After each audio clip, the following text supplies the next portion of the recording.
बातमीपत्राच्या या भागात आपलं स्वागत। उंडरीच्या जंगलात शिकारीसाठी फिरत असणाऱ्या तिघांना वनविभागाच्या गस्ती पथकानं ताब्यात घेतलंय। युवराज पाटील, अजित पाटील आणि सुरेश पाटील अशी त्यांची नावं असून ते पन्हाळा तालुक्यातील पुशिरे गावचे रहिवासी आहेत। या तिघांना 2 दिवसांची वनकोठडी देण्यात आली आहे, तर एक जण पसार झालाय। पन्हाळा वनपरिक्षेत्रातील उंडरी जंगलात बाजार भोगावचे वनरक्षक वनसेवकांसमवेत गस्त घालत होते। त्यांना जंगल क्षेत्रात बंदुकीच्या बारचा आवाज आला।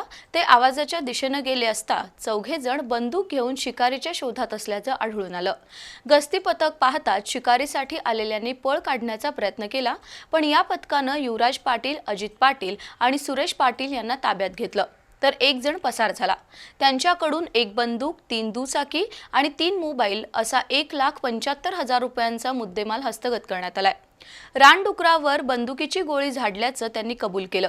ही कारवाई पन्हाळा परिक्षेत्र वनाधिकारी अजित माळी यांच्या मार्गदर्शनाखाली बाजार भोगावचे वनपाल RS रसाळ, मानवाडचे वनपाल रुपाली बुचडे, पन्हाळा वनपाल सागर पटकारे, बाजार भोगाव वनरक्षक मच्छिंद्र नवाळी, कळे वनरक्षक अमर माने, अश्विनी मदने, पूजा नरुटे, बाजीराव देसाई यांच्या पथकानं केली।